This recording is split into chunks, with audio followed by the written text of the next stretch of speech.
Hello বন্ধুরা, যুবসাথী প্রকল্পের টাকা অনেকেই পেয়েছেন, আবার অনেকে এখনও পায়নি। এই যুবসাথী প্রকল্পের টাকা যাদের এখনও ঢোকেনি তারা একবার চেক করে দেখবেন আপনাদের ব্যাংক অ্যাকাউন্টে ডিরেক্ট বেনিফিট ট্রান্সফার অথবা ডিবিটি লিঙ্ক আছে কি। যাদের অ্যাকাউন্টে ডিবিটি লিঙ্ক নেই তারা টাকা পাবে না, তার কারণ আধার সংক্রান্ত টাকার জন্য ডিবিটি লিঙ্ক অত্যন্ত জরুরি। এই ডিবিটি লিঙ্ক চেক কিভাবে করবেন? প্রথমে যে কোনো ব্রাউজার ওপেন করবেন, তারপর সার্চ করবেন NPCI, তারপর 3 লাইনে ক্লিক করবেন, কাস্টমারে ক্লিক করবেন, তারপর বেস অর্থাৎ ভারত আধার সিডিং এনেবলারে ক্লিক করবেন। তারপর একটি পেজ ওপেন হবে, এখানে আধার ম্যাপড স্টেটাসে ক্লিক করবেন, তারপর আধার ম্যাপড পেজ ওপেন হবে। এখানে আপনার আধার কার্ডের নম্বর দিতে হবে এবং ক্যাপচাটি দেখে ঠিকঠাক দেবেন।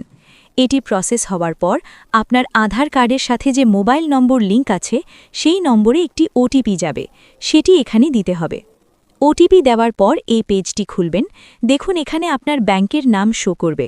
যদি আপনি আপনার ব্যাংকের নাম দেখতে পান তাহলে ডিবিটি লিঙ্ক আছে, আর যদি দেখতে না পান তাহলে ডিবিটি লিঙ্ক নেই। এই ডিবিটি লিঙ্ক ব্যাংকে গিয়ে করতে পারবেন, আবার বাড়ি বসে অনলাইনের মাধ্যমে করতে পারবেন। যদি আপনি অনলাইন করতে চান তাহলে কমেন্ট করুন, আমরা এই বিষয়ে ফুল ভিডিও আনব।